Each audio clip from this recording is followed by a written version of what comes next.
Interviewer: Good, and do you have a name?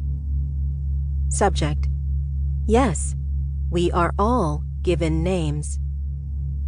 Interviewer: Disgusting. Well, what is it? Subject: My name is... Transmission corrupted. 1. The Bugged Out Rev. Sunday, August 30th, 2048. 7:23 a.m. Look, you'd probably think I was the luckiest kid in the world, because I live on top of it. No, seriously. Literally. Well, more like above it, if I'm being precise. Vocabulary word. My teacher, Madame Bonnier, would be proud. I'm growing up in the coolest, most famous theme park ever. Like, for real, for real. Yeah, that one. Only one above the rest. Futureland. Seen the holograms of my mom and dad on your news tablets? Maybe they even mentioned me, their only child. Bet you wondered what life was like growing up in a roaming theme park. You probably called us the luckiest family in the world. Maybe. Most kids would think having a permanent ticket to Futureland would be the best thing ever. A regular kid might be so gassed up, they'd turn into an insomniac. You know, the people who stay up all night guzzling down coffee, which Dad says stunts your growth, and wandering the park destinies until the sun comes up. Or they'd get heads so big, they couldn't even strap into the jet blur and fly around to each exhibit. To me, Futureland was just home, and on most days, I loved it. But this was not one of those days. "Good morning, Cameron Walker," Dooley chirped, bursting into my room and leaning over my bed. Her unblinking eyes scanned me, the irises turning from hazel to neon orange. I covered my head with the pillow. "I'm still sleeping."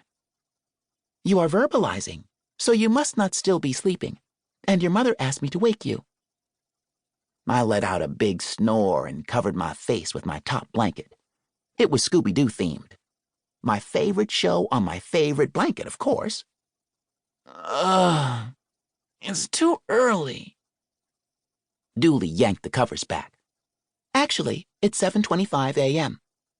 You're 5 minutes and 3.25 seconds late to meet your mother, though I see that you're in need of at least another hour of sleep, based on your oxygen levels and brain waves."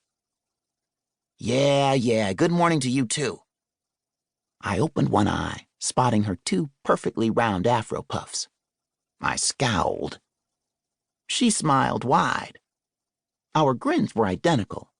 Our skin was the same shade of bronze brown, and our faces had the same tiny, star-shaped birthmark below our left eyes. Mom designed her like that so most people would think we were family. So I wouldn't be lonely. Sometimes I'd forget Dooley was even a Rev.